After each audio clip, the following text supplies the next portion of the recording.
শিল্পীরা আমার সিনিয়র শিল্পীরা কিন্তু কিছু চায় না। তারা চায় পর্যাপ্ত পরিমাণ সম্মান যেন তাদেরকে জানানো হয়। সেরকম বলেছে, তোমার সব শিল্পীদেরকে কাছে নিয়ে কিন্তু সবার কাছাকাছি গিয়ে ভোট চাইতে হবে। সো আমরা কিছু কিছু অনুভূতি আছে যেগুলো আসলে ভাষা দিয়ে প্রকাশ করা যায় না। আজকে যেমন বিজয় দিবস, এই যে বিজয়ের আনন্দ, এটাকে ভাষা দিয়ে আমরা কখনো প্রকাশ করতে পেরেছি না পারবো। সবাইকে বিজয়ের শুভেচ্ছা জানাচ্ছি। আজকে এই বিজয়ের আনন্দের দিনে আমি গভীর শ্রদ্ধার সঙ্গে স্মরণ করছি সমস্ত শহীদদেরকে, শহীদ পরিবারদেরকে, সেই মা বোনদেরকে যাদের জন্য আমরা আজকে স্বাধীন দেশে দাঁড়িয়ে আছি। আমি গভীর শ্রদ্ধায় স্মরণ করছি হাজার বছরের শ্রেষ্ঠ বাঙালি জাতির জনক বঙ্গবন্ধু শেখ মুজিবুর রহমানকে। আজকে আমরা সবাই এখানে একত্রিত হয়েছি এই বিজয়ের আনন্দকে ভাগাভাগি করে নেওয়ার জন্য। এই দেশটা তো আমাদের সবার। এই দেশের এই জয়ের আনন্দ আমরা একত্রিত হয়েছিলাম। সেই সাথে আমার পাশে ছিল আজকে আমার পরিবার, আমার গোটা চলচ্চিত্র পরিবার, যে পরিবার থেকে আজকে আমি ফেরদৌস হয়ে উঠেছি। 18-19টি সংগঠন একসাথে এসে আমার পাশে দাঁড়িয়েছে।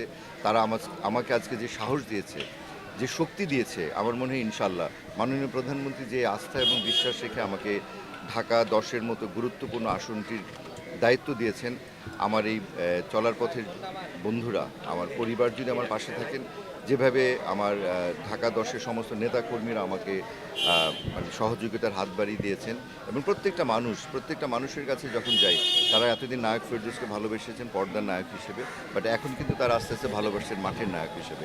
তো আমি সেইভাবেই মানুষের পাশে থেকে মানুষের সমস্ত উন্নয়নের কর্মকাণ্ডগুলিকে ত্বরান্বিত করতে চাই, মানুষের সেবায়। অবশ্যই আমার চলচ্চিত্র যেহেতু আমার পরিবার, আপনি বললেন, মানুষ সবার উন্নয়নের পাশাপাশি তো নিজের পরিবারের উন্নয়ন করাটা তো অনেক বেশি জরুরি। অবশ্যই আমি আমার মানে শিল্পের জন্য কাজ করব। আমি মূলত শিল্প, সংস্কৃতি, শিক্ষা, এই সমস্ত কিছু নিয়ে বেশি আমি ফোকাসে আনবো। আমার কাছে মনে হয় যে মানুষের শারীরিক সুস্থতা যেমন জরুরি, তেমনি মানসিক সুস্থতা অনেক জরুরি।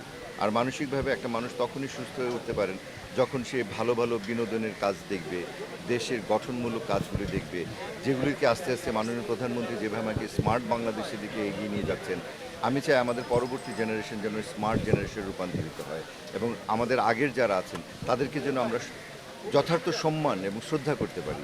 যেমন আমার সিনিয়র শিল্পীরা কিন্তু কিছু চায় না। তারা চায় পর্যাপ্ত পরিমাণ সম্মান যেন তাদেরকে জানানো হয়।